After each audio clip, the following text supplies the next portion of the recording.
For the box. Ayaw mag-power. Ayaw mag-power.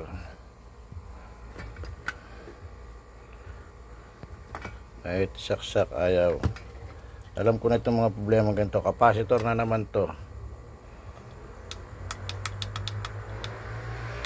Capacitor. Sigurado ako capacitor. Marami na akong nagawang ganito eh.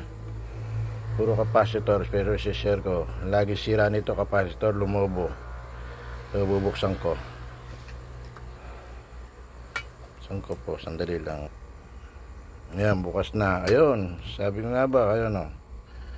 Lumobo ang capacitor. Ito. Basta ay mag-power nga for the box na ito, lagi nasisira. Ito, papalitan ko to. Ayun, 1000 microfarad. 16 volts. Ayan, lumobo oh. Ayan, nasira niya. So, palitan ko muna ng ano. Meron na ito pero luma. Pwede na to. Dali na. Babaklasin ko lang. Ayan, palitan ko. May pamalit ako nito. Ito, pwede na to. Kahit sa kinuha ko lang sa lumang TV.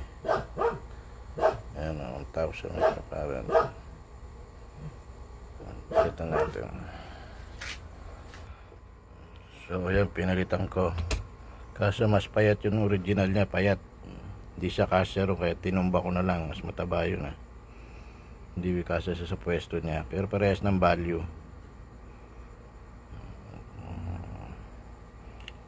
Payat siya, mataba naman nilagay ko medyo. Pero pwede na, parehas naman ng value.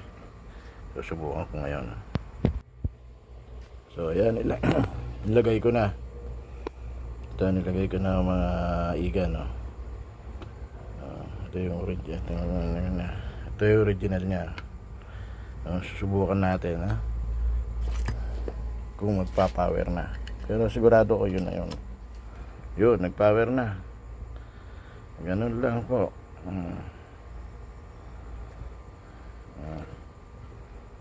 Yun lang ang problema niya. Yun ang kadalasang sira niya, ere. Marami na akong nabigagawang ganito. Mura lang yan. Siguro, so hanggang doon na lang po. Thank you. Sana share kung sa for the box na karaniwang nasisira. Yun lang ho. Pag ayaw mag-power, minsan matagal bago mag-power, pinag-iinit pa. Ayan, GMA for the box. So hanggang dito na lang po. Thank you. God bless.